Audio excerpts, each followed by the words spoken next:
Blackburn Predators, weighing in at 64.2 kilograms, hailing from Blackburn. Ladies and gentlemen, it's Arran Cottam!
So, episode 5, we had to skip episode 4 for, what should we say? Some technical issues. Technical A issues. bit of human error as well. Human error, I like that. Yeah. But here we are, episode 5, with the one and only Arran Cottam. Do you have any nicknames? That you go by? No. King of the Cage. Well, Galley. King of Galley. King of Galley.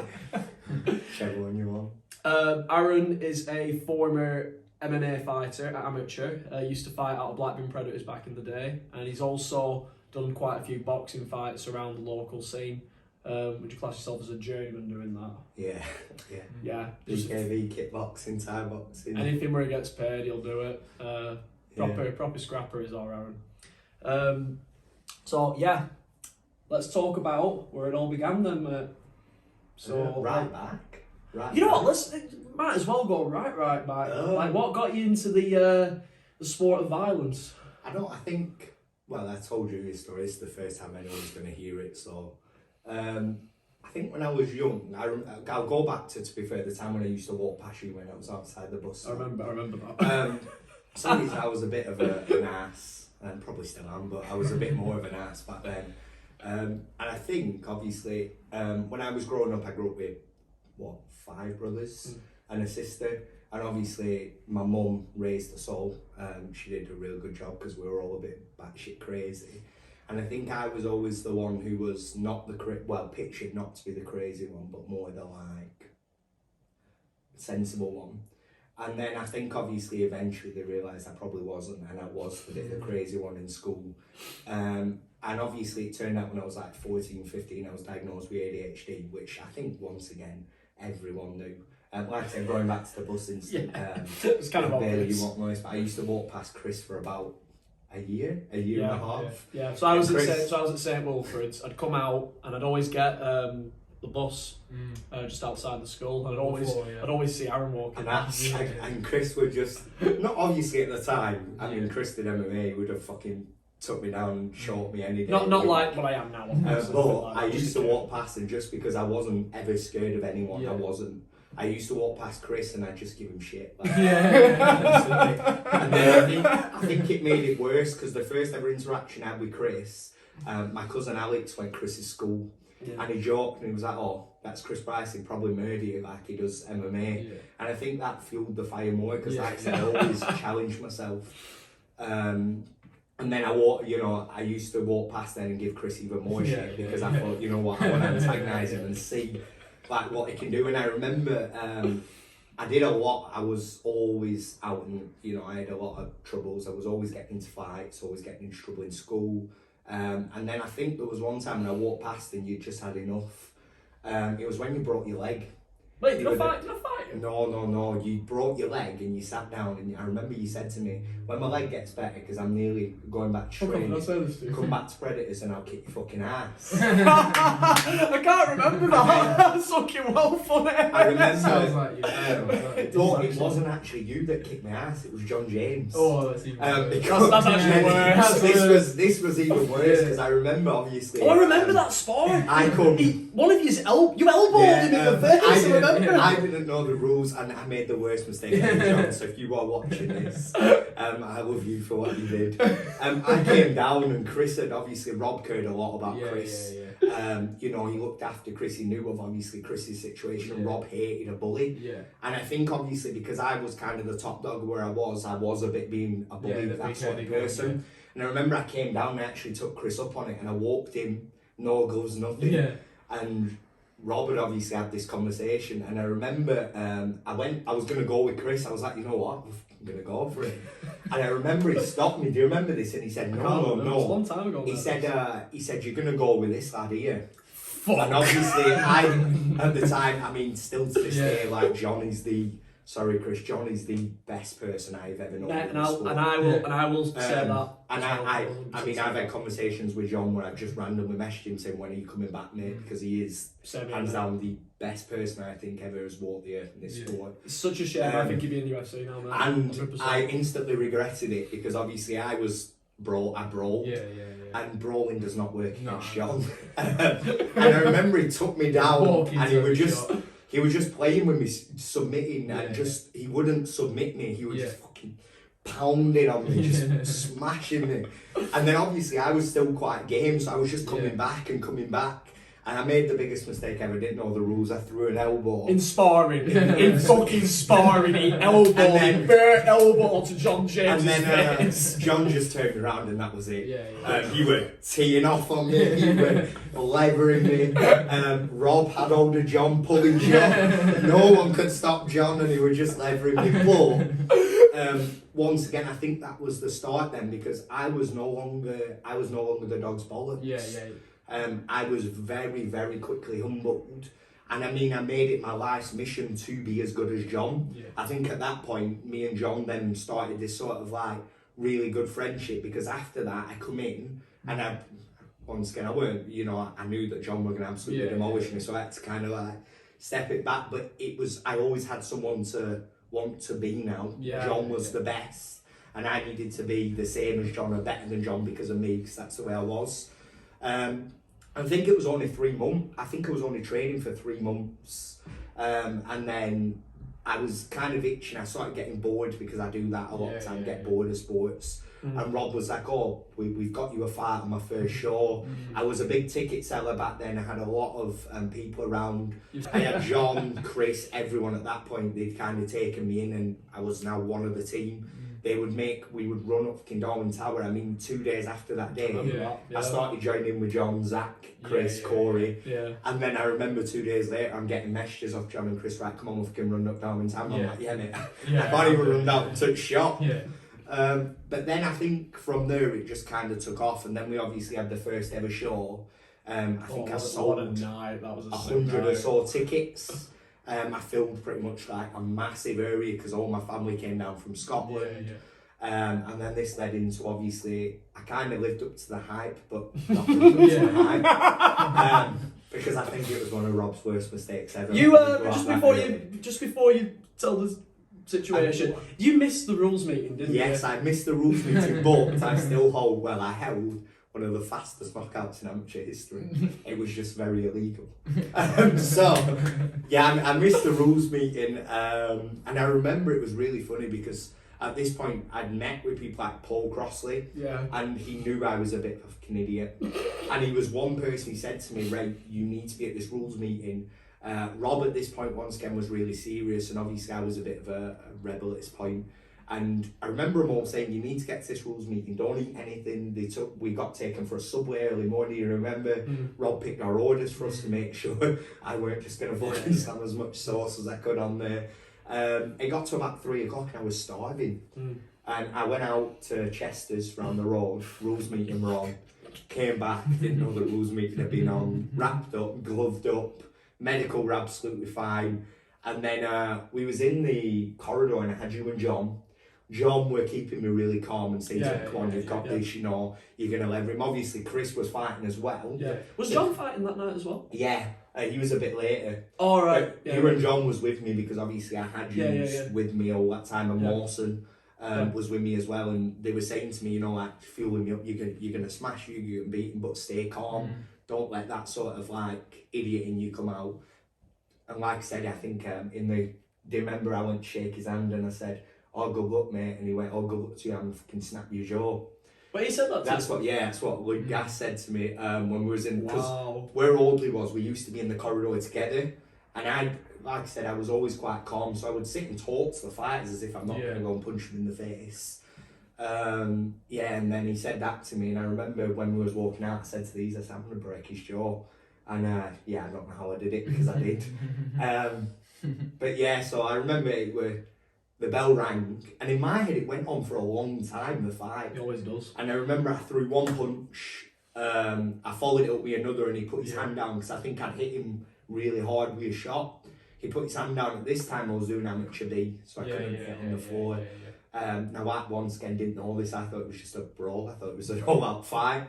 And I kneed him twice in the face, and that was all she wrote. The guy's hand was on the ground. Believe it or not, though, nowadays in pro rules, that position where you were kneeing him, you're allowed to do it now. Yeah, see, this is what irritates me. But here's the thing, Aaron. Right? Who's amateur B? Pro. Yeah, well. Pro. And also amateur B and head. amateur A are not allowed knees to the head, mate. You're only allowed knees to the head at pro. Yeah. But if you did a pro fight, that would have been perfectly legal, bro. Nowadays. It was, and the worst thing was, I ran back to the cage. Oh, you celebrating? And I was celebrating, I was going mad. Rob's like, you fucking idiot! My crowd are going absolutely mental. Oh, he's lived up to the hype, he's done it. And then I just remember running back, and I'm expecting Rob to kind of like, love me, oh yes, we've done it right. And I just remember seeing Rob like this.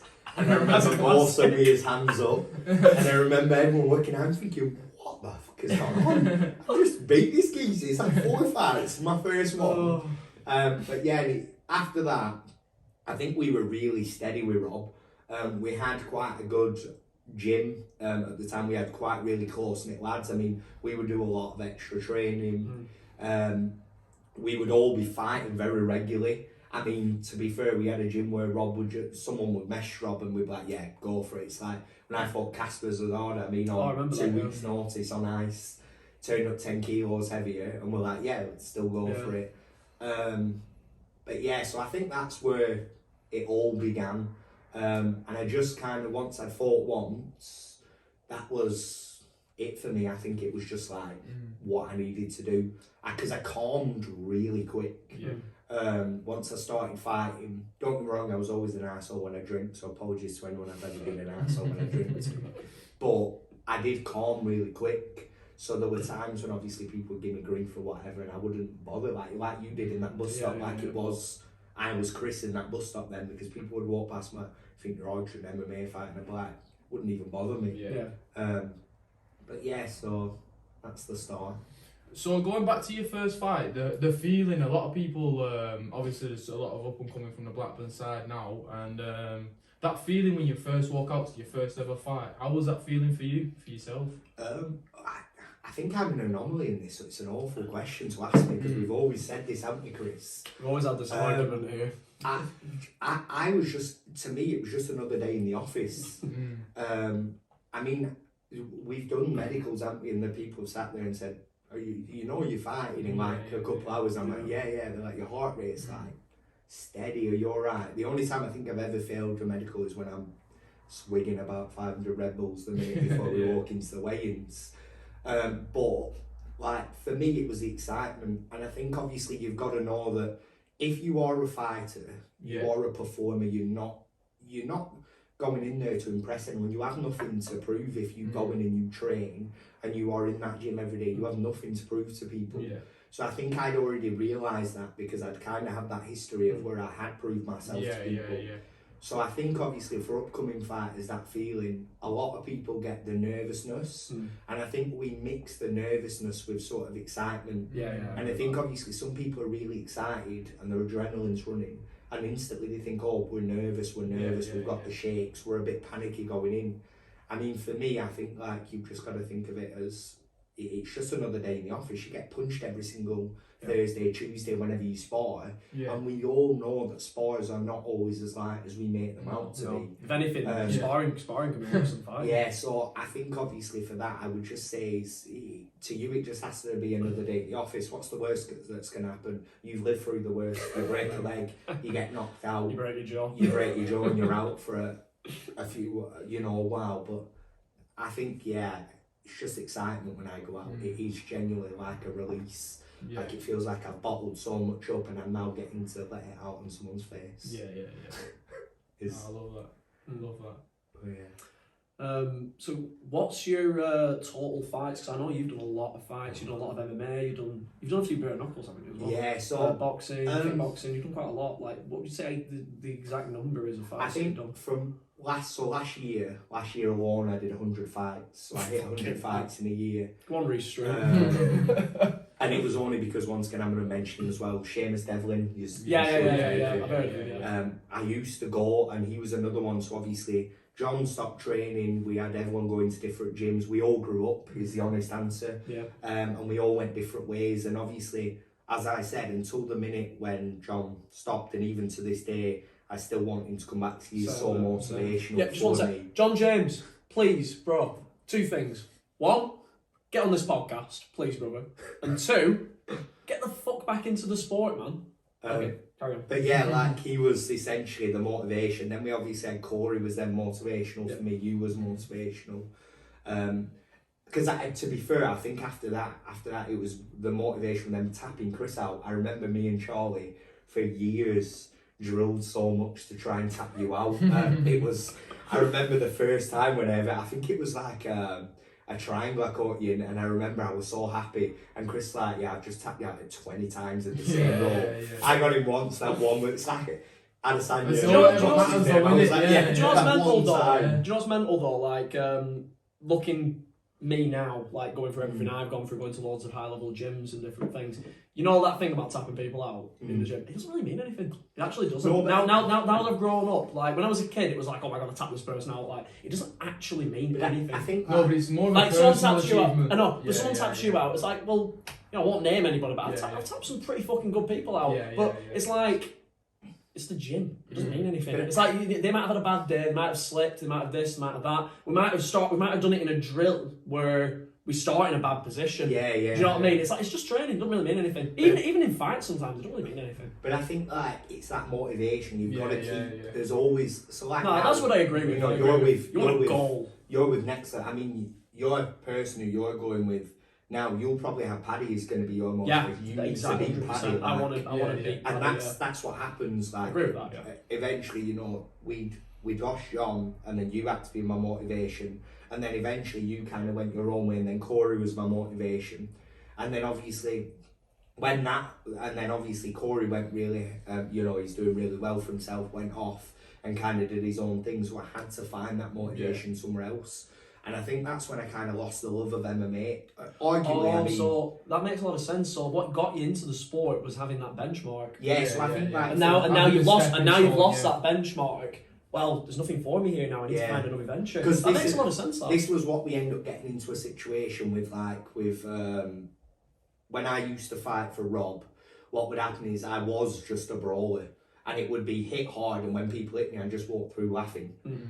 So a lot of the fights, every single time I would fight, I would hear because I'm so calm in there, I used to listen to their coaches cornering them, and the first thing every single fight I used to do was I'd hear them, take him down, take him down. You know, it's like with Corey now, Corey Fry. Everyone just shoots for his legs. As soon as he catches them, straight for his legs. And that was what used to happen. That was what started happening with me. So I would want to sit and brawl with someone and have a good tear up, you know, give my fans what they wanted. You can wrestle too, by the way. You're a pretty good wrestler. I was, like I said, I did like wrestling, but it was more of the thing of as soon as someone would shoot for my legs, I would feel my body just couldn't be asked. As soon as someone hit me in the legs, that was it. I may as well have just been kind of like, I can't be asked for this. Do you remember that last fight? Up to, I remember, yeah. We went fucking well for it. I know. It was like 4 hours I drove. It was fucking ages to warm up and everything. We drove 4 hours. I was doing a comeback fight. I'd got fit. I would go into the gym. Albeit I was a bit heavy. I was fighting. Personally, I think you got robbed.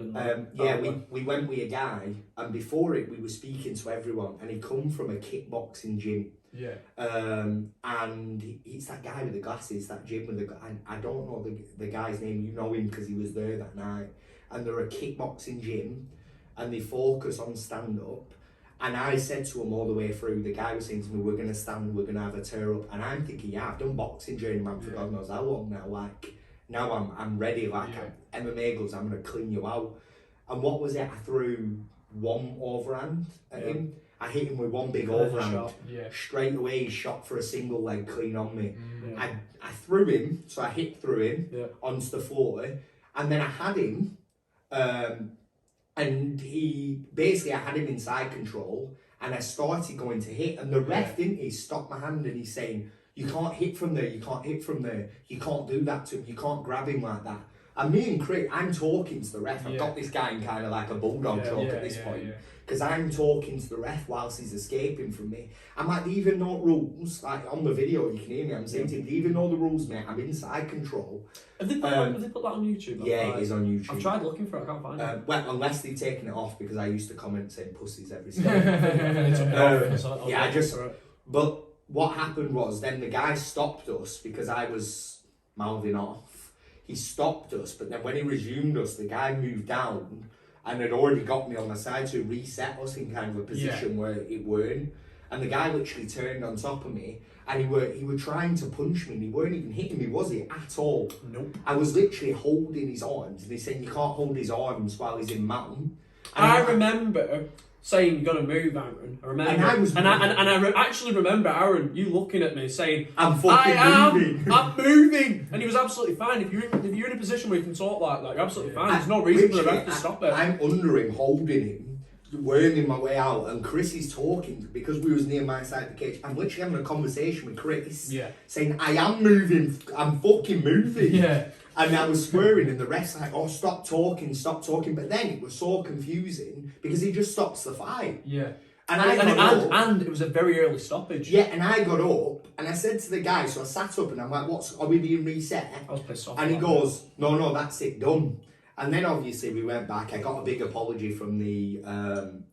They said they made a mistake. It's like, all right, well, why don't you fucking carry on the fight, you stupid prick? They said they made, but I think that was it. Like after that, I've point blank said no MMA because every single person who I were going for, eventually they just shoot. Casper Zazard had 10 kg on me. Do you remember that fight? The third round. He caused a lot of damage in that fight. You know what's crazy about that fight, right?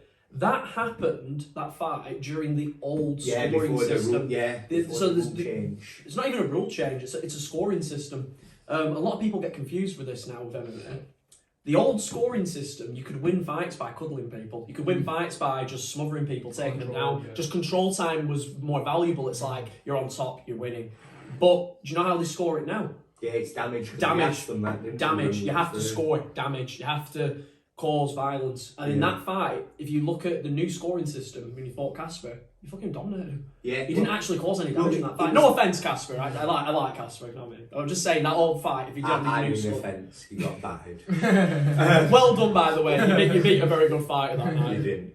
You didn't. But yeah, to be fair, like for the third round, to this day, You threw everything. You threw a head kick, I mean, I was knees, I don't know how punches. I was clinching and kicking him in the head. It takes it down, but I think there was even points where you're on the ground hitting him. Yeah, like off your back, I just was off up my this. back. I can't fucking get Because off. Fuck you. So obviously, like, he is huge for his age. He's fucking yeah, strong, mate. he's Have you seen him? huge. Have you seen him recently? Yeah, well, I saw him on the He's a night out tiny in mate. Bolton. He's a lovely lad. I love him to bits, man. I think he's sound. But I think obviously at the time, he was quite early in his career and he was just like a blanket. He would just lie with his arms open and not do anything. Strong. He's a good And at wrestler. one point, I would kind of just sat there like, Yeah. in his face. He'd be like having me inside control and I'd be like throwing punches from here. And I was like, don't do that, don't do that. I'm getting wound up, you know, he's just holding me. But Yeah. I think after that, I started going to like sort of back gyms. I started just going to people to spar. I had a lot of messages as soon as I kind of quit MMA, saying we need you back, you need to be in. And Seamus was one. At this point, Seamus had a very close-knit gym. He was looking for sparring. He had a lot of big fights coming up. And I messaged him one day and said, listen, I'm not min, but you need a brawler because you were fighting brawlers. I am going to be your best sparring partner.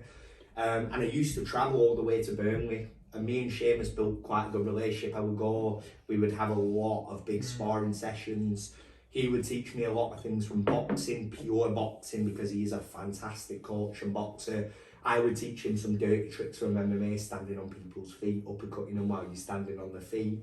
You know, things like the screw uppercuts, those sorts of moves, smashing the gloves down and giving them a bit of a whack once you have. And I think it worked really well because I was the dirty fighter and he was the expert boxer, and we kind of merged that. Merged the chaos with the technique. And then I went into a couple boxing fights and I just had no killer instinct. The only time I ever had the killer instinct was when I was wound up. So for example, if I would spend ages in the changing room warming up, when I come out, I just take it out on the fight that I'm fuming that I've been stood there for 4 hours and knock them out, you know, in like 30 seconds. But most of the time, I would find, you know, like when you watch Holloway, when he was Max Holloway, when he was literally telling him how to punch in the middle of the fight. I'll put some in for Chris if he wants to add some to this, but I've got videos of me genuinely standing there saying to people, this is how you throw your jab, right? Go on, hit me like this. Your crowd's there, hit me. Someone at me. We need to get someone at me. We'll get someone. Yeah, bottom right there, maybe. And then I think what I did was I went on a bit of a journeyman sort of journey. Seamus did 100 fights. He did it the fastest ever. He beat a record. And mine was kind of a year period, but it wasn't within a January to January. So I started in like July. I just had started with some holidays. Thought, you know what, I'm gonna get as many as I could, and I did 100 from July to July. And yeah, I think at that point, I then was, you know, I was slipping, I was dipping, I was managing to be fair, my boxing skill when I was doing journeyman was so much more advanced than any training I've ever done. I learnt so much more on the road. I was actually moving my head, because the one thing we always said is I've never moved my head in any fight. No, or sparring. Yeah, or sparring. And then I started moving my head, I started throwing my jab properly, I was starting to conserve my energy, bounce on my toes a bit. And then, like I said, I did 100 fights and then I stopped, and then since then I've kind of been fizzing 3 or 4 fights every other week. So I think total wise I've probably done about 160, 150. That's a lot of CTO. I think you've been for a lot of them. There was the one Thai boxing when I fought. It was K1. Yeah, K1. That guy's fucking sick. Do you follow him? Yeah, I actually. He's a very good fighter, mate. Very good kickboxer. It was really funny because he boxed in Bolton the other week for a coach called Peter Newbury, who I boxed on a few of his shows. And he boxed on his show, and it was really funny because his opponent pulled out. And I thought, you know what, this is boxing, I'm going to get my revenge on this guy. I was piecing him up with my hands, he didn't like my hands. And Chris was in my corner, and it was really funny, we travelled to Newcastle. Yeah. And we walked in, and this guy, Arran had sold the full room. I'm telling you, the full room was you got his. booed, man. And everyone's going to me, who are you fighting, mate? And we've got Arran Silmanian, like, that's who we're here to watch. And I'm saying to all this crowd, no, I'm going to batter him, you know, like I'm going to knock him clean out. And Chris was in my corner, and I was driving because I drive to all my fights. I drive myself, I don't get a driver. And Chris is saying, whatever you do, please, if you take too much damage, just stop, because you've got to drive us home. And we need to get home.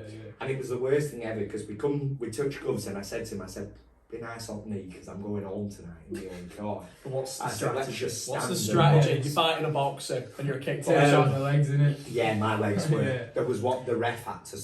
No. I remember. Yeah, so this is the. Oh, he was so fucking mad with me. This is the one and only time I've ever, as a corner man, had to throw the towel in, because I remember the first round. You were landing some good shots. He on didn't him. even punch me though. It was just. You were landing some good shots kicks. on him, but then leg kicks. I was just looking and I was like, oh shit. And then he came to the corner, and I looked at you and I'm like, can you take any more? And he was like, I don't know. Like, you weren't too sure. I was like, yeah, we've only got. I was like, yeah, I don't know. I was like, but we've only got one more round. Yeah. So he actually said to me, whatever you do not throw the fucking towel. Yeah, I said if I go out, I would rather the doctor stop it. Yeah. But I think because it was his show.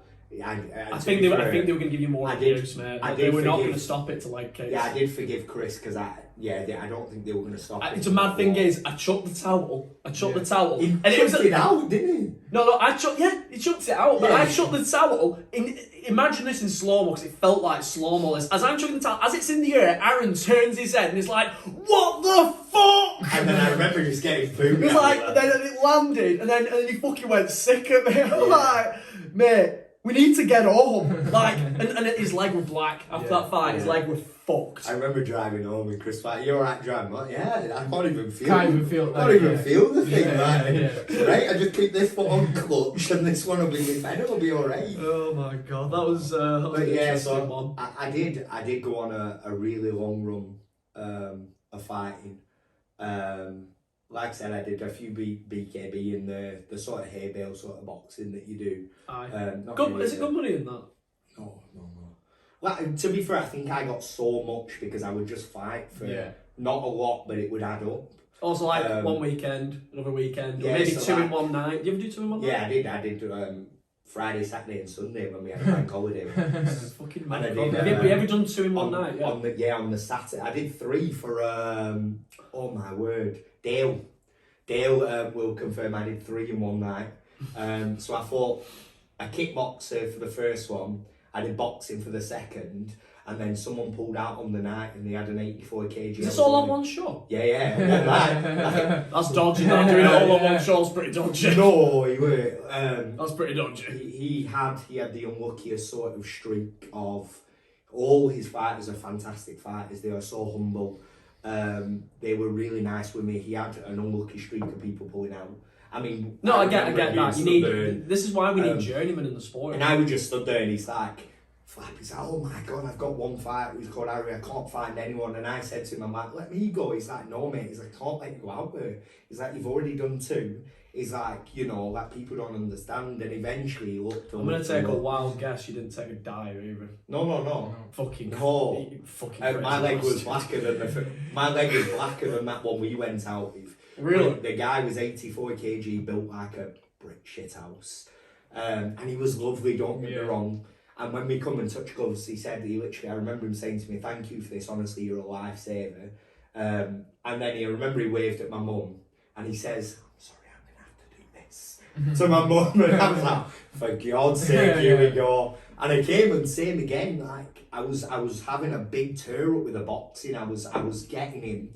But because I'd been so far out, and this is why MMA's, if you do MMA, stay to MMA, because the leg kicks just annihilated me. He just shot my outside and my inside constantly. Have you took a calf kick when you were fighting in MMA? Yeah. Yeah, you took plenty. No, when I did MMA, no one ever kicked me. No, but The calf. Did you ever get kicked in the calf? No, because when I did MMA, this was the issue. No one ever kicked me. I think because I had really chunky wrestling legs, the only one person who kicked me was that absolute idiot Rob McNee, mate. He's another one I'm going to talk on here. Don't even cut this down because he's another absolute tosser. We was meant to have a big fight, so I sold a lot of tickets. And he was another Thai boxer. He was literally, we were warming up, he was literally making it very obvious he was training Thai boxing in the room next to us, but stood at the doors where he could purposely have me see him. And I said to him, like, he's going, oh, you're going to take me down. And I remember I had an argument with him in the corridor, and I said, mate, I'm not going to take you down. I was like, I will stamp you and I will clean you out. And he threw one leg kick, I checked it, and he shot straight for my legs. Yeah. And that was it. That was the only one leg kick anyone ever threw, and I checked it. And then after that, I think I must have had about 10 MMA fights in total, and not one person except him threw a leg kick. And he threw one, and I checked it, and that was it. That is crazy. So everyone lost out on a lot. All those fights I won were idiots because it was, it was a bit of a weakness. Chip away at that leg, Yeah, I just stood there. This is why. Have you watched hybrid boxing? Oh, it's men. It's fucking men. I've got hybrid boxing fights on my show. Now this is where. Explain what it is to people that are watching. So, obviously, with hybrid boxing, you've got boxing and MMA gloves. So it's one step away from bare knuckle, where you're not absolutely going to get mangled and you're not going to break your hand as much. But you are seeing more of the big punches, the sort of catching ones, because you're in small gloves, so it is like you're naturally fighting. You can't just cover. You see, like, the rules for the hybrid boxing the same as a normal boxing fight, exact same. That's fucking cool. But you see, like, when you watch bare knuckle, a lot of them are stood kind of like this, with one hand at the chin ready to catch or move, and one hand ready to always be throwing. And the reason why you have that is because you can't do this because.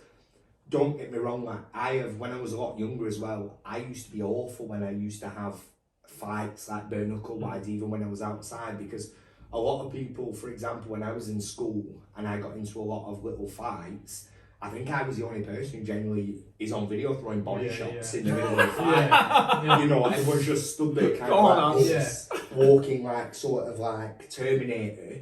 And you just get me as the person who just walk over, thrown over, and just whip a body shot. You know, at the time I didn't box, but a body shot clean to your ribs with your bare knuckles, like especially if you have someone who's conditioned with their knuckles. It is like there's no one taking them. So obviously with the hybrid, like I was saying, going back to that, is you have no escape. That's why I went to boxing, is because they can't escape. You're beating on them. It's tough. Stand there and get punched and do something. You can't shoot. You can't clinch. You can't keep them at distance with kicks. You can't get a rest. It's just fucking fine. Constant. And I think that's the biggest issue, is because you've got all your fighters wanting to do things like boxing and wanting to go there, and then you've got sort of your martial artists who want to come in. And now I stopped watching UFC. And don't get me wrong, I think Khabib is legendary. He is. But it's not what people want to see. I could watch it. I agree with you. I agree with you. Mayweather and Pacquiao, that fight was sold to be absolutely excellent, but it was a chess match. I mean, people don't want to see that. They want to see wars. I remember falling asleep. Me and my mate were just falling asleep. Chris Eubank and Conor Ben. That's the kind of fight. That's what you see in boxing. That's what you want to see in MMA. You want to see exciting fights. I mean, the big issue you're in is UK MMA. UK is a violent place. The UK can breed some of the best fighters you have ever seen. Blackburn. Oh man, half the people who were fighting on nights out on a Saturday night were generally going to a gym and fighting. Blackburn could probably dominate the MMA world. It's the fighting world in general. There is so many people in Blackburn. So fuck going to Dagestan, come to Blackburn. But Blackburn forget 2-3 years, innit? But they're not martial artists. No, they fight. So this is the problem, because I keep saying this, that every time I talk about shows, I keep bringing shows to Blackburn, and half these people I keep getting who want to fight are couch potatoes, and genuinely are just like, right, it's time to just stop the gloves and go for it. And they're fighters, they're not athletes, they fight. I get what you're saying, because that's what you were. I remember back in the day when we were training, you had me and John James, even Charlie Poole to some degree. We were like dieting. We'd be training like 2 or 3 times a day. Yeah, I was we were like, and even Rob said we'd be writing it down. We'd be making notes. We'd be drilling techniques, and then there was you. Late. Friday night, fucking off your head. Saturday night, off your head. Fucking Sunday morning, off your head. Fucking Monday, hungover as shit. Late to training. And it's just like, Rob's right, like, you need to warm up, and I'm like, nah, I can't be asked. am I right in saying you did a weight cut once, a pretty bad weight cut, and then you rehydrated on Red Bull and then went on a night out? Yeah, that was when I was being driven home. That was on. So that was an MMA fight. It was one that of was the when I wrestling cut shows. to. No, it was 57 kg. I cut to, and I fought. What was his name? Oh, it was Lewis Clark. Yes. Lewis Clark. Lewis Clark. He's a pretty decent fighter too. He's actually a pretty good fighter. He can piss off as well. Yeah. Trying to turn up in some like school clothes or something for a fight, as if it were like in the. Do you remember the Face Off? Oh yeah, he wore trousers, didn't he? Yeah, he wore like. It was like he just trousers. come out of school. I turned round to him and I remember us facing off. I'm like, listen, I ain't facing off because I'm a dweeb like you, stood in trousers. That was a really funny fight because I remember the. You almost got tapped out. Yeah, I remember because that. I In a had- scorpion crush. But this was the issue I had with Chris because first round, we was roughing it. We was going. I was in for your it. corner for this, I remember. Yeah, we was really rough, and the first round, what was quite nice is he took me down. He went to take me down, and I kind of threw him, and we ended up in a scramble. But I got back up, so my motivation was still there. And I remember there was I threw a big overhand, I hit him, and then he charged across the cage as fast as he could for my legs. Hit my legs, took me down.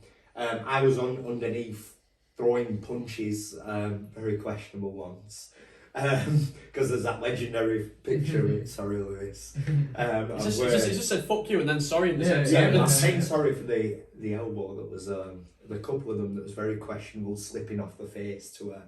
Did the referee see it? No. So it don't matter. There was Never all happened. legal. All It was legal. all But legal. yeah, it was like I was saying, the issue with that is I did, and I will openly admit, Ellie, my wife now, I remember her in the crowd, she brought her family to that fight. And obviously at this time, Ellie's family's a lot more like, how do you say, like humble. Yeah. Politically correct. From better Background, upbringings than me. Yeah. And they really wanted to see that side of me because they wanted to get involved in things I did. Don't get me wrong, it wasn't a scene, but they all came and watched. And I just remember him having me in the body triangle, and he was no, it wasn't the body triangle, scorpion, and he was squeezing, and I remember my hand, and I just You know that move can break your ribs? yeah, well, but I just remember thinking I can't be arsed now because I'm only halfway through the second round, and he's just gonna take me down. And I remember getting ready to give up, and I was like this. I'm like, you actually watch it. In the No, video, I can my see it. Your hands, you're about to goes tap. go up. I actually started freaking out. And like, then what the fuck? I heard Ellie screaming because my kids were also watching at home. And I remember hearing Ellie and my mum, because my mum's a very big Scotchwoman, you can hear her from anywhere. I remember Yes, hearing Lorraine. my mum first, going mad. And then I just remember hearing Ellie's voice saying, if you fucking tap out when your kids are watching you, don't even fucking dare give up. And then I just remember, I don't know what I did, but I just started dropping, like it was like a second wind kicked in, because I thought, I'm like this, and then I just thought, nah, fuck this, and started dropping shots on his face. That motivation's me. And he opened up, and then he kind of went to get on my back, and I remember I just picked him up and slammed him. Oh. And then after that, I think he kind of must have seen, oh shit, this guy's kind of like walking up. And I just remember mauling. I was just like everywhere, just going for everything, throwing punches from everywhere, and he just gave me his neck like a piece of piss. Yeah. I remember I watched the fight. I watched the fight the other day. I was obviously I'm looking for fights to put out the highlight video that obviously I put at the start of the episode, and I watched that fight. You didn't even fully lock in the choke. No. He quit. He just Yeah, he was flattened out on his belly. He put one arm around. He was about to lock it up, and the kid just started tapping. But I think You mentally broke him. I think that's the biggest issue, because we have, and I mean, Rob used to hate me for this, even though he's done a lot for me. I think this was the biggest hatred he ever had for me. Is Rob used to genuinely say to me, "You will go ridiculously far. You just need to sort yourself out. Yeah, Yeah. And I think it was really difficult because Chris, everyone else had motivations to want to be in the UFC. Now, I mean, to this day, like, I don't know if Paddy's going to watch it because Chris has watched this. Chris says when I'm training with Paddy Pimlet, and I just say, I don't give a fuck, I'll go down and bang them all. I won't. He said that. I won't, but you know, I probably would give it a go. I'd probably come down training but let's the go. point is, and you know, guys like Paddy will agree with this, if you're in a sport like this, you have to believe in yourself. Yeah, you have to believe you are the fucking best. You have to Yeah. believe that you can beat Islam Makhachev, you can beat Tom Aspinall, you can beat all these big names. You have to believe that. And if you don't, that means you got to retire. It's like it's same as like we were saying with Jack earlier. Like now, Jack is on the biggest tear up I think he's ever had. Jack Fair's doing amazing. Because Jack Fair now, he has always been ridiculously good. He struggled with believing in himself, and Jack's now got Sheamus and everyone around him, and he genuinely believes, and I believe him as well, that no one can stop him. You saw his last fight; he was getting hit with some good shots. He didn't care. He is a... The one thing I will say about Jack though is he's doing fucking fantastic right now. Yeah. Like the level he's fighting, fantastic. And to say he's never boxed in MMA gloves and he's finishing, oh, mate, I was he's shocked finishing when I big people in heard. MMA Yeah, but when I gloves. heard he was, I'll put it like this: you know, when he was going to fight Fishgold, like I was the first person to know about it. Well, no, but Rob was, but then I was like one of the second people to find out and actually coach him.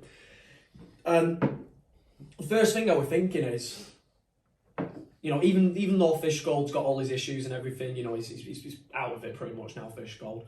But in my head, I'm thinking, you've never fought MMA, you've never grappled properly ever in your life. Like, you have no chance of winning. But I can't say that to Jack. As his friend and as someone who's cornering him about But to he did. fight. He went and trained MMA, and he were going like he were grappling. But here's the thing: Jack only did one training I session said that on the podcast with me for Yeah. that fight. One training session. And one training session with Yusuf as well. So we only did a total of 2 MMA sessions for that fight. He actually escaped a guillotine. I know. He escaped a guillotine. He somehow got up to his feet. He stopped a few takedowns. And pieced him up. Yeah. And I was like, And pieced him up. And regardless of, you know, Fishy's, you know, probably injured, whatever, the fact of the matter is, Jack only knew how to box. Yeah. And Fishy's done this his whole fucking life. You got to remember that. So he done that, and I was like, fucking hell, Jack, you're one of a kind. You've done that. And then I heard, oh, he's doing a boxing match. You know, you expect Jack to win boxing matches. You know, but after all the layoff and everything, you know, the one that we went to. Yeah, I was thinking this kid's dangerous. Yeah. You know, Jack. You know, if it's the old Jack Fair, if he is the old Jack Fair, he'll probably beat him. But it's he might be past it now. It's like. He comes in and he fucking puts it on the guy. How far in boxing world is that? He's really good. He is. Don't get me wrong. I've seen him obviously when I've been journeyman around. I know a lot of these. No, mate, I've seen his fights, mate. He's vicious. And he is ruthless. He finishes people. He's got a good gas tank. Heavy hitter, very heavy hitter. But like I said, this goes for it because I think obviously at one point I probably could have gone for it.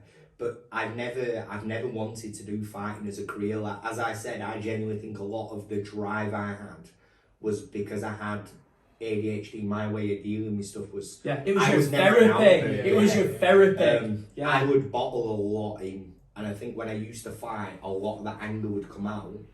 And then I think when I turned about 60, well, it was actually I was well into MMA. I was about 17. I started having talk therapy. Because I was, don't get me wrong, like I was going out and drinking a lot, I was kind of off the rails. I needed to sort myself out. I was doing law at the time. I had a good career ahead of me, and I started working with a guy called Patrick O'Brien. He's a speech therapist, he's fantastic, and he worked a lot with me. And at first, I just used to think, who's this weird geezer coming and picking me up and taking me places and having me deal with certain situations. But it was around I worked with him for about 3 years. I had my first kid. Whilst I was working with him, then we had our second, and I think at that time, like you just said, I think I've been destined to retire for a while because I just couldn't finish people. There was most of the time I'm getting paid to go in there and not lose, but you know you're not going to win on a decision. Yeah, you're doing a short notice fight, yeah. or you're against the town hero. Every You're just against stepping. Yeah, you're just stepping in for them. Yeah, and I'm fighting with every single odd against me, so there's no way unless I knock them out. There's no route for you to get somewhere you're gonna make loads of money. I get what you're saying. You know, like for example, a lot of fights now. Not a lot of the fights I fought on, you do get a bit more of a smidge money if you say. If you are beating him up, just kind of pull it off a bit. And for me, at this time, I was just trying to earn as much money as I could. My kids now still go to school and tell the teachers my daddy gets beat up for money. And it was like, this is when it stops. Because I remember my little lad's nursery when he was in nursery, and I went to pick him up one day, and it was like, Arthur says he's going out this weekend. You're treating him to see BB's Land. I was like, yeah, we're going there. And he's like, he says, you got beat up for a few pounds, so that's how you've been able to afford it. So at that point, I was kind of like, it's I don't think it's a lifelong career, you know. I'm a teacher as well, and obviously I'm going in and kids are seeing things and they're like, you get beat up all the time. And I'm kind of like, I get what you're saying though. It's like being a journeyman. It's obviously, there's no disrespect to journeyman. I want to say this. You're going in for a job. You're making some money, but you know what you're doing. You've got pride in yourself. You know if it actually came down to it, you could deal with a lot of these situations. But you're going in there. You're at a disadvantage. Kind of half being told you have to lose. Yeah. Right. The image that you get off it. That's the bad thing. Like, at the end of the day, we're men and we have pride, and it's like we can't have a kid saying that we are this person when really you're not. You're actually a very, very tough person. You're a very, very talented person. But me and you have both fought Reece Street. That's mad, actually. That's mad. Reece will probably end up watching this because I've still got him. I need to get him on the pod, by the way. I love Reece. When I first fought him, we never used to get told we'd fight journeymen. No, I didn't know what they were thinking. I fought Reece, obviously beat him very quickly. He didn't know anything about MMA, I choked him. And I remember doing that, and Rob just said to me, do not let him throw a punch. He said, do not stand. He said, Arran, I'm telling you something. He said, I will never advise you to do this because you like to brawl. He said, whatever you do not stand with this man. And I remember I did, didn't I? Came out and he just said to me, and I'm thinking, something in Rob's tone here is telling me not to stand. Good thing you didn't. I sprinted across, double-legged him, threw a bit of ground and pound, got him in a choke and tapped him out. And then I was fighting in Fusion in Liverpool because I've done a few shows there. Yeah. And lo and behold, I turn up with no one, no gym. And Reece says, you're right, Arran, mate. He says, just come over here and jump in with us. He says, I'll go in here and that. We've got some gloves or whatever, I'll wrap you. And I was like, yeah, like. And he says, how are you? And he asked him a fatal question. I was like, listen, obviously I've been journeyman. I was like, you did jobs on Rob's, didn't you? And he was like, yeah. He's like, listen, that's why lads like you are here now, because if I didn't, you would have lost your confidence, you wouldn't have fought. Yeah. And I remember I watched him. That's the job at the end of the day. And I said to him, so I was on a job in this Fusion nightclub in Liverpool. I was fighting for a title, didn't know it was a title, nearly didn't do the job because I lost my head because I wanted this title, because it was an actual really big title. And we'd been told obviously not to go hard on this kid. He's worked really hard, he has a lot going on in life, he needs this. And it was just a normal fight to me. I was only getting 200 quid. They come out with this British title, I'm like, I'm not losing. And that's it. Fuck the 200 quid, keep down, just gonna smash it. I was very early into journeyman career. I remember going out and Reece was like, come and watch this one. I was like, you're on a job? He goes, no, I'm allowed to win. And I remember going out, and obviously I'm thinking, all my view of Reece is that he is shit, because I've only ever watched him get choked out, punched out. And he comes out in this boxing fight, and oh my God, can he fight? He can fight. I am telling you, his left hook is like lightning. And then I fought Will Kern, so me and Will turned up to the show. Another scrapper. Another absolutely midget. I love Will as well. And we turned up to the show, and me and Will turned up, and this guy had just rung every journeyman I can think of, got him to a show, and we was in this room, and he said, well, you know what? He said, I need some fights. A lot of my fighters ain't turned up. If you can figure out who's fighting who, I'll just give you all 250 quid per fight. So Will looked at me, and he's like, you know what? He goes, I've always wanted to fight you, you're a brawler.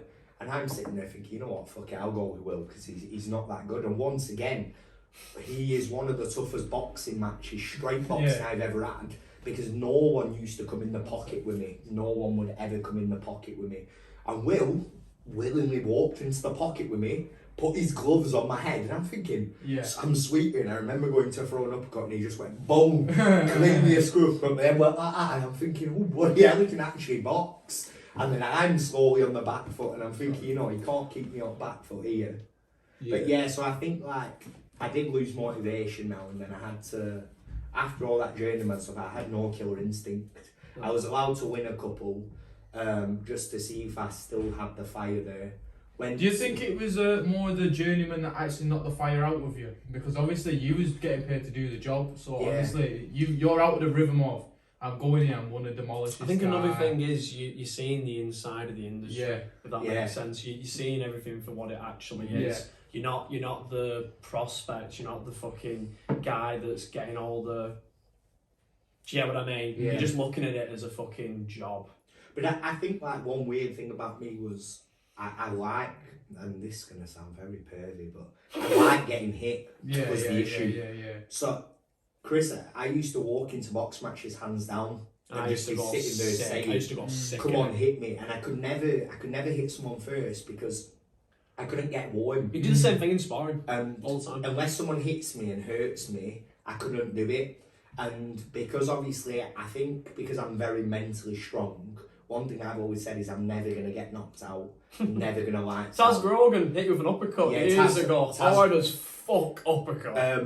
Taz Grogan was wanting to humble me one time. We'd just done a gauntlet and it was Matthew Williams. By the way, gauntlets, they're like shark tanks. So basically you fatigue yourself on a air bike or on the battle ropes, like really get fucking tired. I was more ruthless than no, back in the day they were ruthless than that. And then you get a fresh man in every fucking minute or something. Everyone who now trains for Rob is very, very lucky because Rob loved us too much.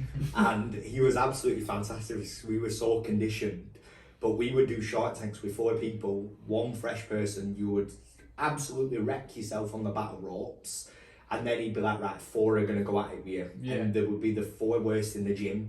So I had Matthew Williams, I had... You say worst, you mean the best? Well, yeah, the best being... Worst for you in that situation. I had Matthew Williams, I had you, I had Corey Fry, and I had Taz. So Taz said, oh, I'm going to go last.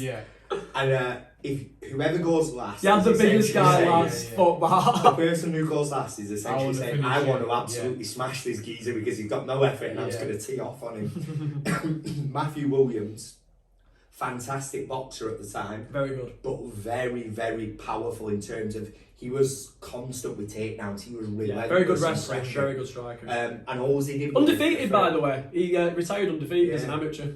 But for the first round of that gauntlet, he just wore me down, leg kicks. He would take me down, punch, stand up, get back up. So I'd get back up, wait for the takedown, clean in the side of the face.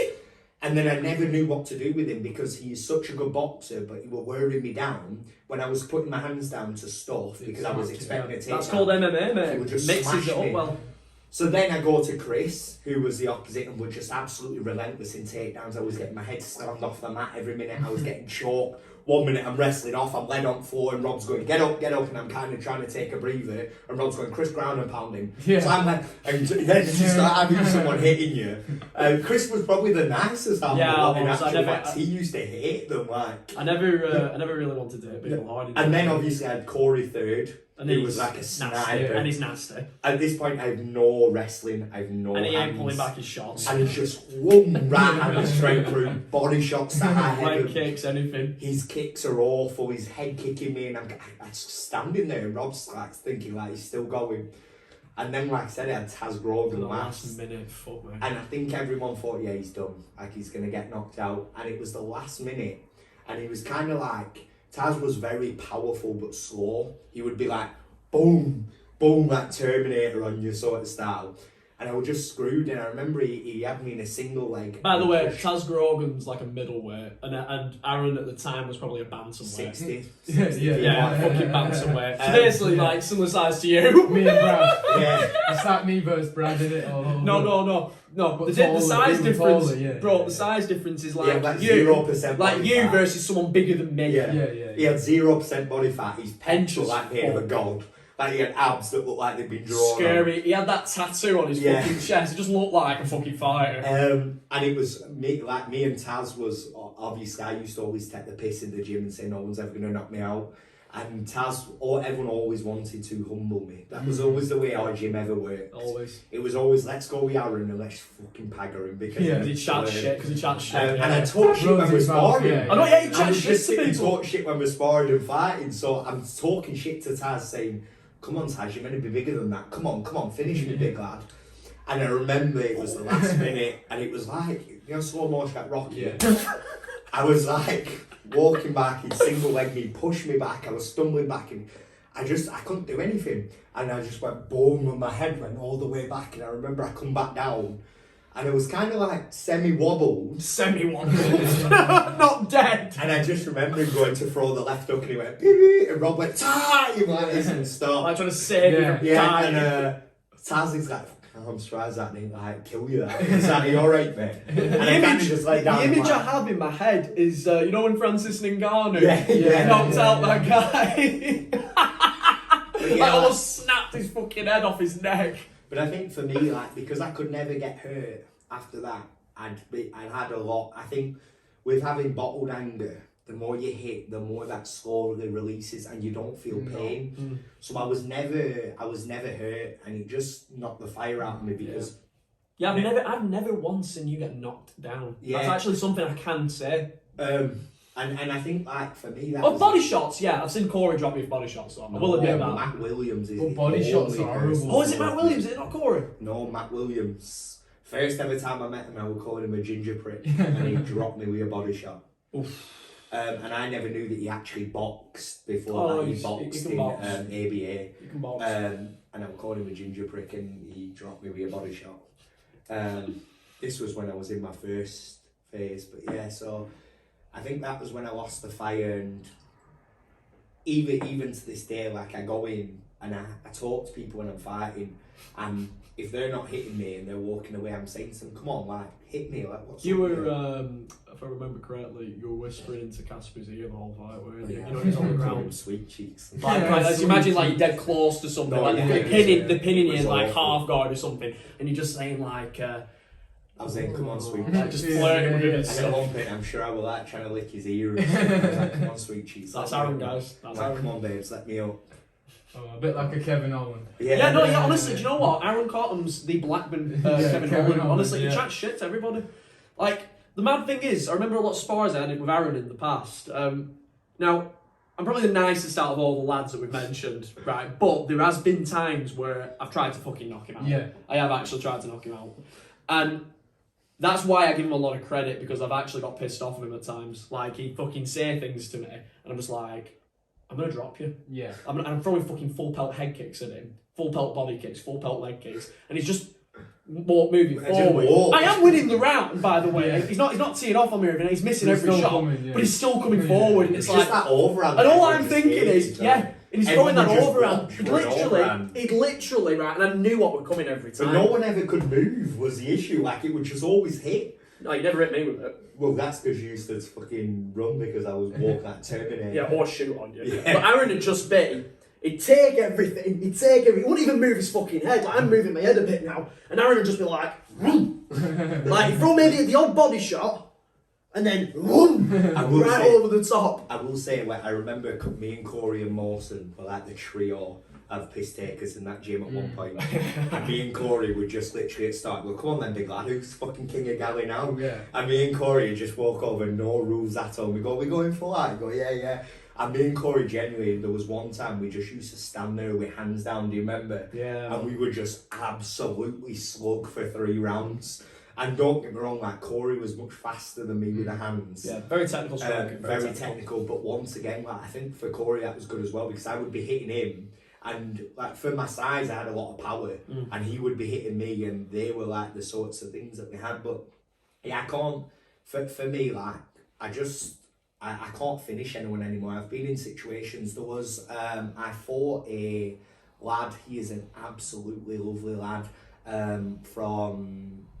It was up north somewhere. He lives, and he actually said to me he's autistic, so he was fighting for autism. It was very difficult getting him in the ring. He's only 18. So he's autistic? Yeah, he was terrified up there because much like you do, he had watched my fights to a T. He watched every single minute of it. He watched every single second. Probably should have done that earlier. The only one thing he said, like, I remember after it he came, my kids walked out with me. We had a real good tear up, and there was once I rocked him with a really good punch. And the coach, I could have finished him. I think I could have finished him. And he was rocked, and he wasn't doing anything, and I wasn't. You didn't have it. I was left hand. I was hesitating, like this fainting. Yeah. You've lost And it. Peter Newbury was fucking banging, screaming, "Fucking bro, your right hand! He's not even got his hands up." And this was in the fight when you watch it. What or year 5 was this? seconds. This was last year. Wow. 4 or 5 Just seconds. wondering, Arran, how old are you now? 26 now. 26. So I'm not old. Yeah, no. So he Do actually you think? People Do just get started. you at this think? age. This might be a psychological factor. Do you think being a dad has changed you in a way, like domesticated you? Yeah, I think obviously like this was one thing that obviously was a really big factor, is because now with my kids, like I am very lovey-dovey soft. You've got empathy now. You didn't have empathy, but Yeah. I remember there was all of us fighting back in the day. Like I always had a bit of empathy. That's why you remember, like I was. I had zero. I had empathy. Like anytime I'd see somebody tired in the gym, I wouldn't try and fucking destroy them. Do you know what I mean? I wouldn't take advantage of the weakness, because like, you know, unless it's a real fight, I wouldn't do it. But Arran was always a malicious, horrific, almost evil. Like, you know, I'm not saying that is a bad thing. In the sport that we do, you need to be that way. And there's a lot of lads are like that. The next gen, like, everyone's nice, everyone's good. You know, they're good people. But when it comes to a fight, it comes to sparring, it's like, you've got to be a bit evil. You've got to have a bit of a fucking screw loose. I remember once when we had Rob, I forgot his name. From the Irishman. Oh, Rob Sinclair. Former world champion, Banner world champion. Rob Sinclair once did a ground and pound masterclass at Rob Shim. And if you ever look at Rob Sinclair's life, he hasn't had it easy. He is a vicious. Yeah. And he was very similar to me. And I remember after that masterclass, I was demonstrating ground and pound with him. And he was like, whoa, he was like, you have got some, like, because I was always good at ground and pound. You were good with anything that involved aggression. Yeah. That's what you were good at. Like, if it came to, like, sorry, I'm interrupting you. I remember you, anything that came down to, you had to be, like, methodical or use control or be picky with stuff. You weren't very good at that. Yeah. But anything that involved a chaotic situation, aggression, scrambling, like scrambles, or even, you know, if you've got someone pinned against the wall and you're trying to finish them with strikes or knees, or even, obviously we couldn't throw them back when we were amateurs, but I think you would have been sick at elbows at pro MMA. And when you're ground and pounding somebody, all them type of situations were your thing, and I think that was because of your nasty nature. Yeah, but then like I said, I had kids, and I mean the one thing, this is what's a really nice switch on it, but it wasn't like, for up to, even now I go out on a night out, and me and my wife, obviously we don't now, I used to go on a night out, and people would not, her friends wouldn't speak to her. Like male friends she used to have. Oh, because of the and the reason why is again. because I was stood there, and they would like instantly be like, no, your boyfriend's a vicious fucking idiot. Like, we don't want him quickly switching and going absolute ham on us, switching and going mental. And it was and you always had that aura when obviously in your past relationships or anytime you'd be like talking to a girl on a night out, I always remembered like lads had a weird respect for you, like, oh, that's fucking Arran, like he's got a fucking screw loose. If I say one wrong word, he's gonna fucking kill me. And it wasn't even the fact that you're not being a bully doing that. I know a lot of lads. I can mention a lot of lads that are bullies that look for violence on people. Arran would either get into fights, and I will say this on this podcast. Any fights he got into, not going to mention any, just, you know, legal reasons. But any fights he got into, he either did it for the honour of his girl that he was with, right? For the honour of one of his friends, like he stuck up for me once. I'll bring that up. I won't bring up the exact situation, but a guy started on me on a street, and I was very drunk at the time, and I probably wasn't very capable. It was when I was very young too. Like I wasn't. Nowadays, I'd easily deal with a situation like that, verbally or physically. But I didn't know what to do. The guy came at me. Arran stepped in. Why are you fucking picking on my friend? And Arran sorted it out. And I think that's like it's honourable. Like, you've got honour, mate. You're not a bully. When you get into these situations, you're not a bully. You're an honourable person. I have a lot of respect for you for that. The aura was awful. I used to walk in a nightclub with my friends, and like whether people say it was, we would walk in. I would always be at the front because that's the way I was. Yeah, alpha. And people would move. People would move. We'd go to the bar. People would move.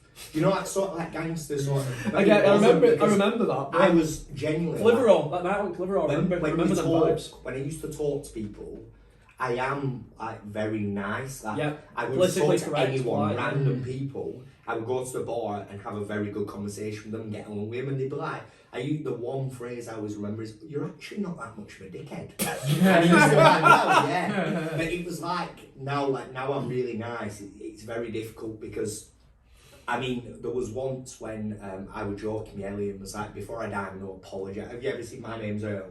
He writes that big apology list. I need to watch that. My name's Earl. I said like I'm gonna make an apology list and apologise to every single person I've ever been an ass to. And that's a long list. Ellie was like, "Yeah, you will not do that. Die. Like most people will not accept your apology." But I think now I was always known for that. I was always known for this very awful person who didn't have any good side to him and was like very sort of aggressive and sort of like that sort of too forward. Now it's really good because no one knows anymore. I go to the pub like with my friends every once in a blue moon, and these new ones don't know who I am because it's gone now.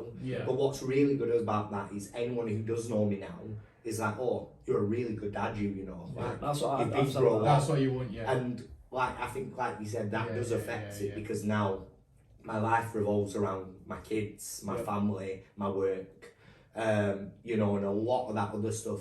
But I think for me, I always needed that. I never wanted to be a fighter. I was kind of just always a good fighter, and it was the time and the place.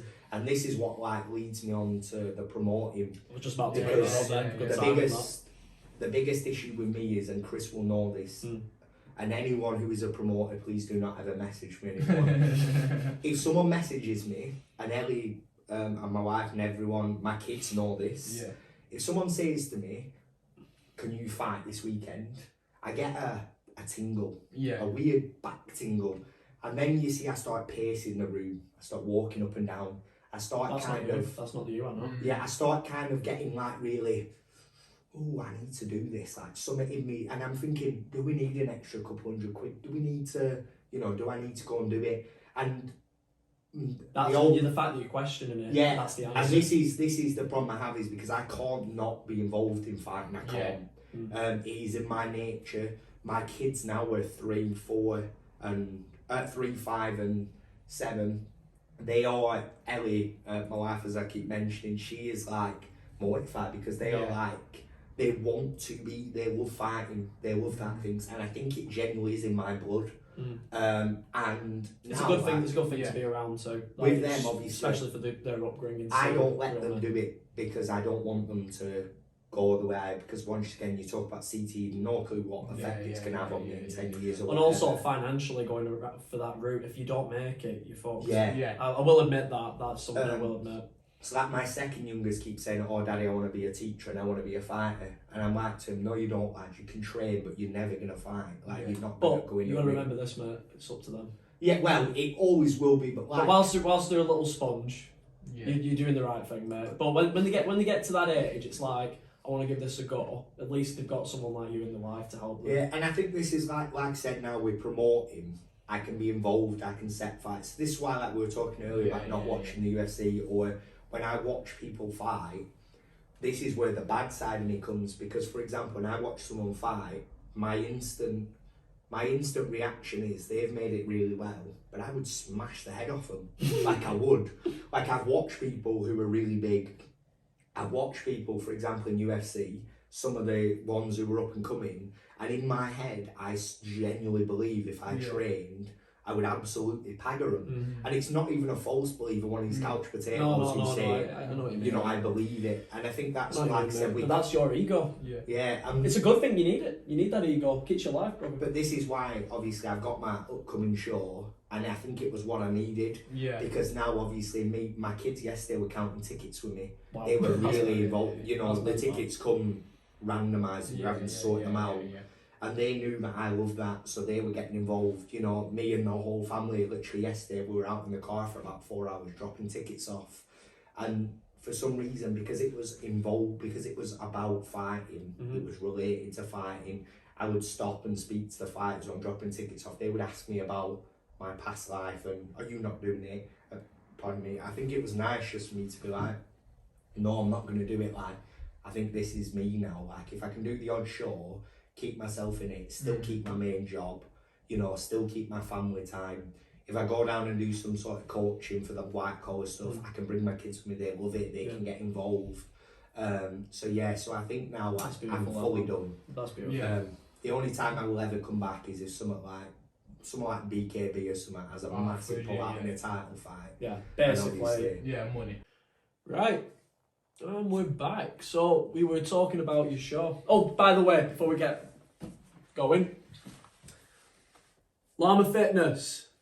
Alan, thank you, mate. One of my sponsors, sponsored me for my last fight, and also I say he's a proud sponsor of this podcast as well. I'm going to Llama speak to you about Fitness. that guy in a minute because I might have a proposition for him for this show that's coming up. Oh, all right then. Mr. Cottam wants to talk to you from sounds of things. That's good. A good businessman. Very good businessman. So it's on 21st of June. It's actually my second boxing show. So I had one. Wait a minute. Oh yeah, you did, didn't you? Yeah, Fuck, I me remember and that. Paul put on Blackburn's biggest show. It was the best show. Paul Ramsey, it was excellent.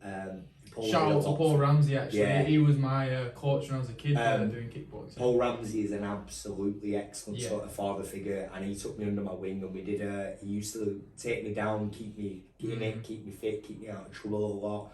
And then we did a show together because I said to him, I need to fight, we need to fight. Me, Key, Holden, all them, he literally dragged us to the gym, stopped us being fat, because me, Key and that all got fat. And we did he literally gave me and Key the gym, pretty much to do like classes to earn a bit more money, get us doing a bit more, and then we put on this show. It turned out absolutely mint, the one I did with Paul.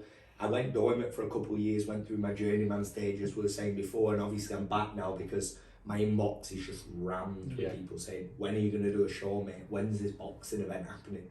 So I've got it for 21st of June at Audley Sports Centre. Those sports centres are fantastic for shows. There is no crowd, there is no atmosphere ever going to compare to a sports centre. When you ram that place and you've got your pop-up bar, you've got everything going on, the crowd jumping at the sides, you've got Johnny Devine on bloody microphone. Johnny Devine. I forgot his name. Shout out Johnny Devine. Oh my word. Sorry, Johnny. Johnny Jackson. Johnny Jackson. The one and only The Johnny one and only. Jackson. I spoke to Johnny the other day, and it was really funny because Johnny was like, yeah, I'll do DJ and the person who's doing the announcing. I was like, you sure? He's like, yeah, mate. He's like, I'll put someone behind decks and I'll get it set up for the next one. He's like, it'll be right. And I'm like, I believed him. I was like, yeah, Johnny, mate, I trust you. I'm not even going to say it else. And it was really funny because he was telling me about he's going to get a new tux. He's going to look at the fight list and come up with some mad nicknames for people. I will say, if you have never been to a show with Johnny Jackson, there was once when I was at a show and I was boxing, I had no nickname. And Johnny is one of them where he gets proper into he gets into it so much. And he's literally like, he's so tall and spindly, isn't he? Like, he's very like slim and sort of gangly. And he had the microphone with his tux on. And because he'd been on it all night, his tux were roughed up. And he's like bouncing about to the fighters like this in the face. And he's like, and in the red corner, he goes right in their face. And he's screaming, he's like, we have the tornado, and everyone's like stood there thinking, what's he on about? And he's doing like twirls like a spinning Jenny and and says the last name, and I'm like, but I don't know where he gets it from. Like my first ever fight, I'm stood there like gloves up ready, and I'm just thinking he's going to say in the red corner we've got Arran Cottam, in the blue corner it's standing in the middle like some pro. He does the Bruce Buffer but 1,000 times over, so he came right into me and he's like this with his knuckles to my face going, I'm in the red corner, Arran the brawler, Cottam, and I'm like, yeah, that weren't my nickname, Johnny, but thanks. And then like, but he is. Well, you need people like that to keep the show going and make it. It's not just a fight show; it's full on entertainment. You need entertainment at all angles. And that's what we're going with this show. Like, it is going to be like similar to the pop, like a crazy show. I am a crazy person. I don't do things uniformed. We've got hybrid boxing on there. We're hoping to get things like stilt walkers at the door. You know, we're hoping to get some stilt walkers. Like a fucking circus. In there. We've got a live performance from Marley Cook, who's an upcoming person. I did also see actually earlier on Facebook, come back to this, because it's one of my questions, but there is a blindfolded fight. Yeah, blindfolded. Wait, so 4 guys are in the ring. With 2 refs and 4 corner men. They're all blindfolded and each corner's going to corner one person. So boxing, for example, boxing. We're going to be blindfolded up, we're going to have 4 people, same weight. And for example, if I'm cornering you, I'm like, Chris, go forward, and duck. Yeah. Because one of them knows, so you have 4 corners. Have you decided who's doing that yet? No. So we have an idea. Okay. I'm not announcing this just yet, because I think what I did was I announced everything really quick. Yeah. And the suspense now kind of went, and there is a lot more in the pipeline. There is a lot of different things going on. So as I said, I want it to be something that's never been seen before. So as I said, stilt walkers, we're looking at getting some podiums with fire dancers, because I know these sorts of people, you know, those sorts of things. Maybe get like Chris Price in a mankini walking around with a card or something, we don't know. But yeah, obviously if you pay me, I'll do it. We're trying to get we're gonna figure out the logistics. We're gonna bring you guys into the show, so you'll have a table. It's gonna be wild. I've told you we need randomers coming to your podcast and talking about what they think's going on, because there is nothing like a pissed person telling you their perspective of a fight. So it is going to be a big one. We have some ridiculously good fights. We have some ridiculously good fighters. With Jack Fair headlining it. We have Sonny Wilson, who I know looked absolutely mint in his last hybrid one. He's doing a hybrid fight this time. We've got Sean O'Reilly doing a hybrid boxing. You know, we've got people like Callum Wilson, Aaron Wales, who is a multi-title holder, fighting a guy who's 10-0 in, BKB. So there are a lot of people coming into it who have got good people. There's some juniors on there, and these juniors you getting some junior fights on it? Yeah, well, there's a couple of juniors that we're putting on. Boxing. I don't know if you know him, he's called Daniel Alley. Accrington. His gym is. Rings a bell, his lads are so good. Most of them are 0-0, but they're like 7-0. So it's a fight. It's because they look so good. These make the adults look bad.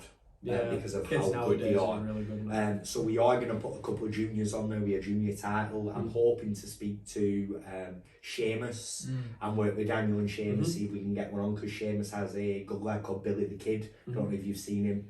He's 15, he's title holder already, he looks so good. So we're trying to dabble in a bit of everything.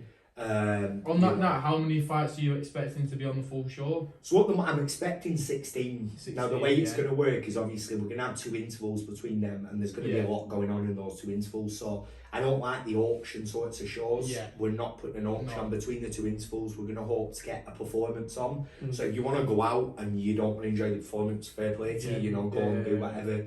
But a lot of the time when I've done shows during the interval, people go and stand at the bar, have a chinwag, and it's that dead atmosphere. I want it jumping. It's almost like wasting time. So I'm hoping to have 2 performances, big performances. So I've got Marley Cook doing one. He is up and coming. A lot of people have liked him. So I thought, you know what, he wanted to jump on it. So I thought, we'll bring him on it. You So, know, so he's going to stand in the centre of the ring. yeah, and Right. do a performance. Wow. Anyone else who is in Blackburn, anyone else who's local who does want to do a performance on there, let me know. I'm more than happy to put things on. Anything. Get some juggling Anything, juggling, whatever you Magician. want to do. Get a magician. A magician who walking round doing magic tricks, people, fair play, do it. Just remember you are in Blackburn and they are sometimes not the Nicest of crowds, but they make it fun. Even a few comedians, if there's a few of them around. Yeah, so we are hoping, as I said, to make it something that's never been done before, especially in this sort of area, this sort of town. You sound like the greatest showman. Well, yeah, it's they sort of aspire. If I'm not fighting, listen, these are the shows I want to walk out on. You know, I've walked out to crazy walkout songs and it changes the show. Yeah. You know, I've walked out to some absolute bangers and that itself makes the show different. Yeah. I've also fought on Tabs' show, which is a big one, which raises money for the Israel-Palestine conflict. And once again, that was seen by millions of viewers. But when you fight on those shows, that was in a sports sense, but they had fire. Yeah. They had, you know, fire coming out. They had the big screens with the things on there. They had the walkways. They had people coming down the walkway with motorbikes on the walkout. They carried a piano into the middle of the ring. Someone did a piano performance as they walked in. Those sorts of things that make it that bit more crazy, a bit more fun, and make people think, oh, what's going on here, you know? That is what I want. The event, yeah. So as I said, any performers, anything like that do want to jump on it, we are always looking for people. Fighters, I've got enough fighters at the moment, but 16 fights what I'm aiming for. If I have to put 20 on, I've got the capacity to put 20 on. If anyone wants to jump on it, we've got free training. You know, I have coached a lot, and I've got some people who've never fought before winning titles with how I've coached them. So you're more than welcome to come down and train, even if you've got no experience. Everyone is welcome on that show, and everyone is welcome to buy a ticket. So 21st of June only, we've got tickets that are easily or fairly priced for everyone. Starts at 30 for your standing tickets. If you are someone who wants to jump up and down, go a bit wild, standing's for you. Seated tickets for the more family area, or if you are someone who just wants to sit and have a bit of a relax. And then we've got the VIP tables, which are ringside, and we're putting in there something which also a lot of people don't do. You'll get a spirit, a mixer, and a bucket of ice, plus table service all night. And they're £50 each, sell a table of 10. So we are going to be, this time if we don't do it, which I think we will, we are going to be the biggest show in Blackburn in terms of boxing and hybrid.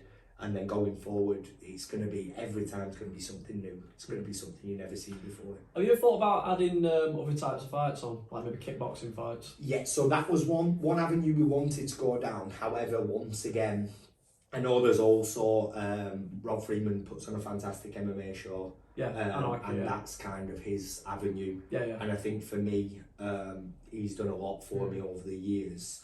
And although yes, I'm a promoter, I think that's. You don't want to compete. No, it's not competitive. I think for me, I have a lot of respect for Rob, and it's just not one of the areas I want to dabble in because he's got the experience now, MMA. Yeah. He is the MMA person who knows about that. I've done the journey. I've done my journey in boxing. Right. I've kind of earned my stripes to know enough about fighting because of how many fights I've had. So boxing's my avenue. Yeah. So I think like for me, it's keep my show to what I know. And I'm a massive supporter of Rob as well because I want him to do well, and he's always been, you know. I had a little suggestion. I was thinking, what about left way? I was gonna say that, mate. I was gonna say because that is something I was going to suggest that. That's why I said kickboxing. I wanted to ease my way into it because left way would have sounded crazy. Left way, come on, mate. Bare knuckle, Burmese. Muay Thai. I think the biggest issue with left way is I'd end up wanting to fight every single person who's on card. Yeah. I think it'd draw me. Maybe just one left way fight. Like you just got two crazy guys to do it. Want to go at it. I think that would be great, and also you won't be stepping on Rob's toes doing Mawson back.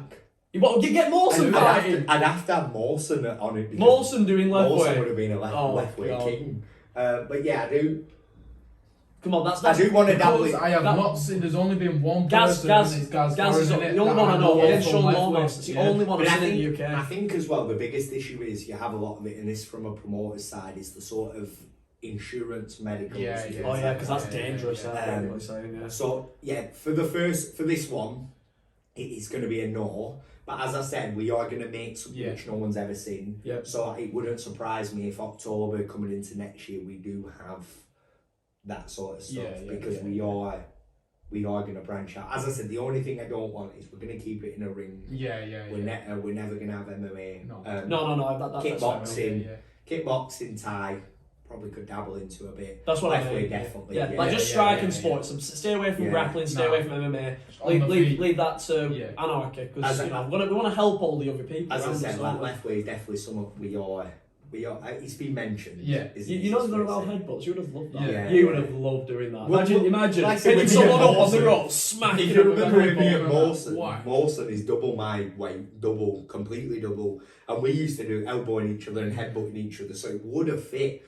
And I do want to see, I do have some very, very known people who will do that. I speak from being on the road, you meet so many people, and I do have a lot of people who will bend over a barrel to come and help and support me. So it will happen. I know a guy that would do it as well. Yeah, left way. it will happen. He's an actual left way guy, I know. And also, I feel like that's something that you, even though you just said you've done fighting, that's one thing I think I actually see you doing one day. Yeah, well, I could see it's you. Like I said, that might then tempt me more than the big comeback. I just see him headbutting the fuck out of someone. It could tempt me back, but for now, as I said, the big problem I have with this show is it went big really quick. Yeah. So obviously, I was shocked at how much I it have been exploded. telling everyone for ages that I'm going to do this, and I kind of thought what will happen is I'll announce it and the hype will die really quick, and people are always actually done it now. Yeah. I've been begging him, and it didn't. I think because a lot of people just either think I'm funny or who think I'm a bit crazy and want to fight on this crazy man show because they think it's going to be crazy. A lot of people have been asking to do it. I've had messages from all over the country, but I do want local people. Yeah. And I do need some people who just want to jump off the couch, do a bit of training and have a go at it. No matter how old you are, no matter who you are, I do want more Blackburn fighters. And then, as I said, I do want to build them up as well. So I want to go from the hybrid, see how that goes, to then move into your left way, your more I want a mix of it though. I want the crowd to not just think, oh, they're punching it, but I want different fights. You want to keep everyone on the edge. I want to make sure that even things like tying legs together and boxing, I've seen them and tag team matches. Tag team match. Them sorts of stuff. Two brothers against fighting two other brothers, circus. you know. And that is what we are aiming for. Is Blackburn's sort of craziest fight show, and it's not one that you can miss because you don't know what's going to happen. But yeah, like I said, I think it's going to be a really good show. It's turning out to be a real good show. We've got a lot of interest. Audley Sports Centre is going to be absolutely packed. We've got cheap alcohol going to be going off because I like to keep my price down, so I know about the way Blackburn is. Kept all my ticket prices genuinely as cheap as I possibly can, so a lot of people have said, you know, how do you work out tickets? I promise you all, £30 is very, very cheap for a ticket nowadays. Nowadays it is, I will agree and with I that. have made sure that I have kept that cost absolutely at a minimum to make sure it can go big really quick. Because I'm not going to be one of these promoters who's that sort of rip everyone off and Also, another thing, you're looking after the fighters as well. so we have all the fighters are getting commission on the tickets, every single one. That's fantastic. And we're doing commission right from the offset. So it's right from the start. So when you're selling tickets, you're earning commission. And once again, it is something to do. People need things to look forward to. In Blackburn, people need goals. People need that sort of drive. We don't have nothing to drive us towards a good ambition realistically, and that's why I feel like we are. And I'm not one of these coaches who's going to say if you're not in the gym every single day, you're not doing it, because you can do what you want before you fight. Sometimes I didn't train for my fights. As long as you are someone who wants to put your name down, show up on the day and give it a good scrap. That's what the crowd want to see. You know, these fights where they're swinging for the heavens and they don't look good at all. These are the fights that make me sit there and go on, he's hitting, you know, get me excited. And that's what I think we're going to have. There is, like I said, Jack Fair is one to look for. His tickets soon. If you ever want to see Jack, again, fight where you can actually afford it, now is the time, because he is going to skyrocket and tickets for him will be through the roof. We've got those sorts of fights. We're bringing them home. We're going to put him on a good show. Jack's 100th fight, believe it or not. So it'll be Jack's 100th fight on the show as well. And we are bringing all them home fights home so that the locals can see how good Blackburn is. We haven't had a show like this in a long time either. No, I think we've had a few Anarchy shows, but we've not had all the quote unquote some of the old G's back. Yeah, that makes sense. It is because obviously we've got a lot of new talent in the Anarchy shows, like a lot of these up and comers, but we haven't had like the old guard come back. And seeing Jack fight as a main event, you know, and some of the other lads who probably, you know, I can't announce some people. Yeah, but we have got a lot of people who have fought before who are coming back. You know, people like Leon Nixon, who a lot of people might not know, but in his first fight, got fight of the night because he genuinely had a tear-up. I remember watching that for 9 minutes. Him and Todd did not stop throwing. There was not one break of breath. These jumped off the couch, both unfit as anything, and went at it. You know, these sorts of people who I know will put on a good scrap, and I promise you they will put you a good scrap on. These are what we want.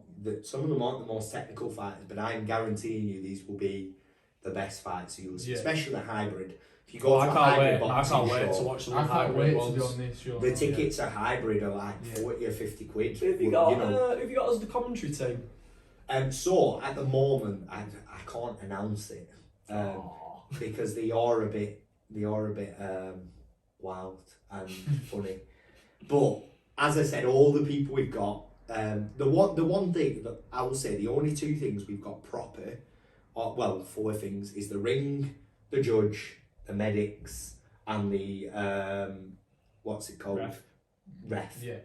Everything else is as crazy as you can get. Yeah. Nice. Everything else is going to be something which you have never seen before. You do not know what you are going to walk into when you come in over that day, is all I'm saying. Make sure you get your tickets as well. You can either drop us a message or drop Arran an actual message. And of course, any of the fighters that are on the show, me personally, as an active fighter, I'd much prefer you to go out there and get the tickets off your local fighter. So if you're mates with Jack Fair, get your tickets off Jack Fair. If you're mates with Callum Wilson, get your tickets off Callum Wilson and all the other people on the card. We do have when you support your local fighters, guys. They get commission, so buy off them guys. We have the event page on there, so you can find all the local fighters on there. Local fighters have got tickets now. So as Chris said, I mean, for me as a promoter, you come to me, I'd skip commission, but I will say as a promoter, I want them fighters being looked after. I like to be looked after when I was fighting. I never got that in some of them.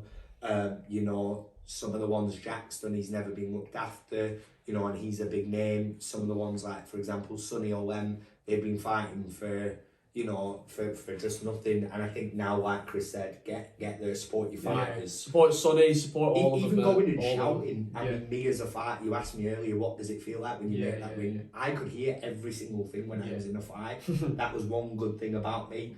And if you are stood there screaming, even if you don't know who you're screaming for, just go wild, go wild. That's what makes the louder it is, isn't fight, it? Even if you do, like, say for example, you hit somebody with a soft shot and then the crowd goes wild, the shot looks like it was a major shot anyway. But yeah, we are going to put on some good things, prizes, things like that, hopefully. Oh, prizes, what kind of prizes?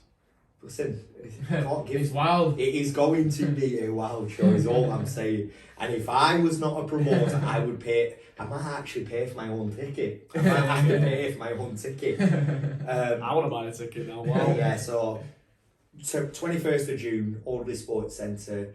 You're going to hear Audley from all over Blackburn. So if you're not there anyway, you're going to hear it. So you may as well be there enjoying it. Be there, guys. We definitely will. But yeah. It'll be a good night. Yeah. But thank you for having me. No, we Before we get off, got one more question. Do you have any mad conspiracy theories? I didn't. I didn't, in actual fact, have many conspiracy theories until obviously now we start to look at a lot of the stuff which is said now. I can't say much because I'm not allowed to have a political. I know. However, I agree with what you're saying as well. I would just say now, keep yourself fit, keep yourself healthy, keep dieting, keep eating right, keep doing the things, because my big thing is now, if you look at life expectancy and things like that, birth, the amount of births that have been over the years, scientifically, they are dropping. Yes. And we are in a planet which is overpopulated. Yeah.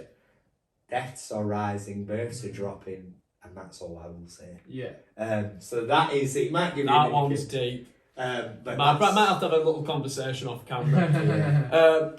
Thank you, everyone, and hope to see you next